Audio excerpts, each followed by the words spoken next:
wanted to talk to you briefly about Mopar rear disc setups. Right here we have one of our products manufactured and designed by us.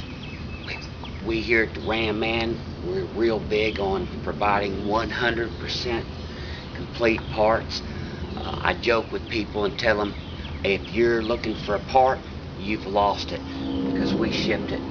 Right here, my friends, we have your standard Mopar 8 3/4 rear end, been made since 1957. This and the Dana 60 share design characteristics. Therefore, this disc brake kit will fit on an 8 3/4 Chrysler rear end or a Dana 60. It is based on the mid-80s caliper concept. These are calipers are from the Cadillac. There are two designs possible. One style caliper has the integral emergency brake system with the levers right here. It is an extremely simple design. Your emergency brake cables just go through these springs and hook up to these levers. Extremely simple.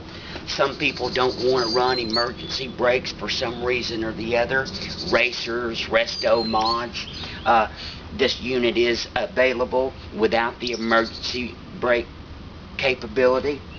These simplified calipers that have no extras, run what you brung, extremely light, extremely simple. They replace those right here.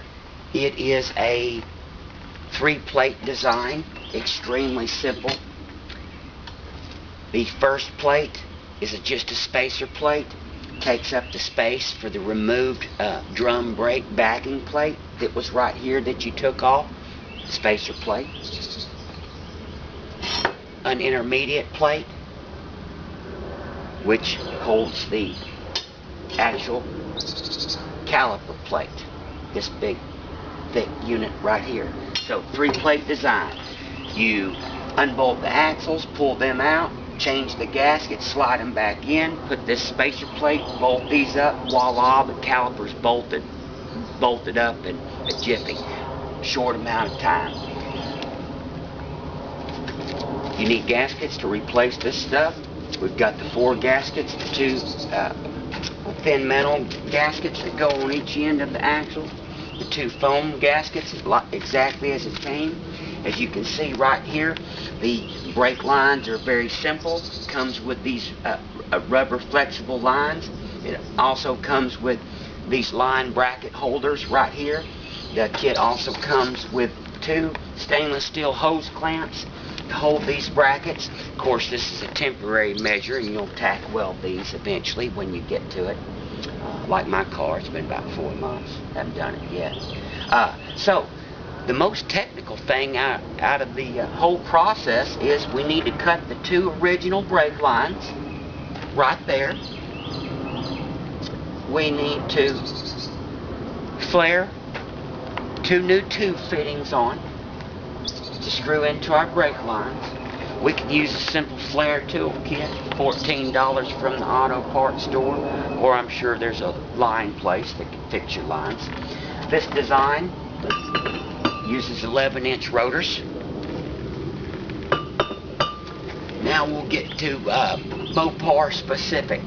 This is designed to run 15-inch wheels and up.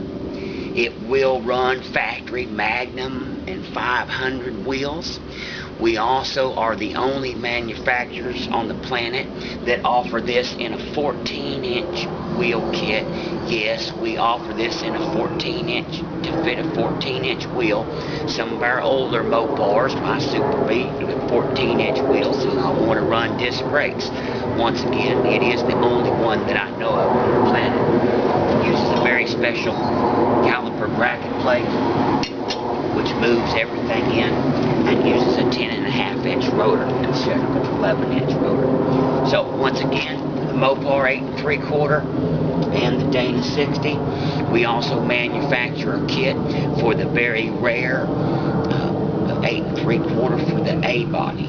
It is a little bit extra, but we do make one for the 8 3/4 A body. Once again, we are the only ones on the planet that offer rear disc kit for an 8 3/4 for an A-body. Wanted to talk to you briefly about why disc brakes on our Mopar.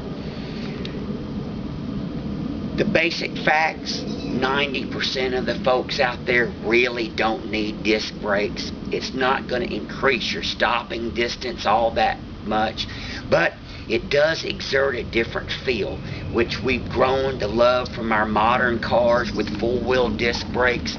The great thing about disc brakes is they are in an absolute linear fashion. The more you press, the more they clamp. And that's why driving around today, when we have a braking situation, we almost have an infinite adjustability with our foot about how we brake when we pull up to something, a stop sign. We can get it down to within inches if we're real careful. A feat you would never achieve with drum brakes because they are not linear.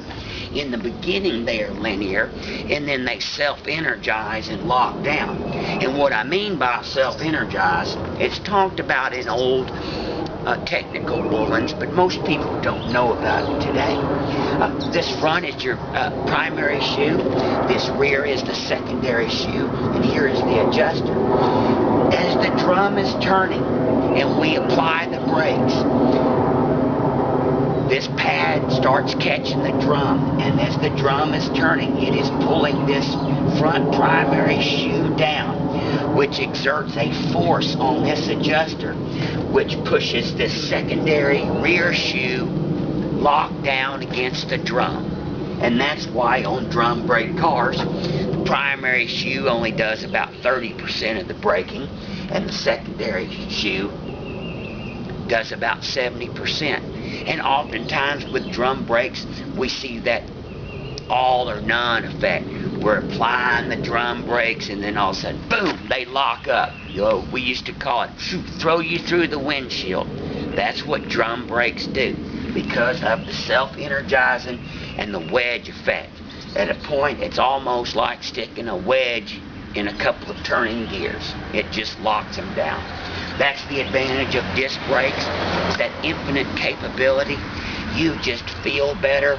When we first bolted on the first Super B and gave it a try after many years, I just felt confident no matter what braking situation I was in. You just feel better and you drive better. Hope this helps you out, friends. Landline number 817-691-5996. Appreciate it, friends. Hope this was informative. God bless you and have a good day.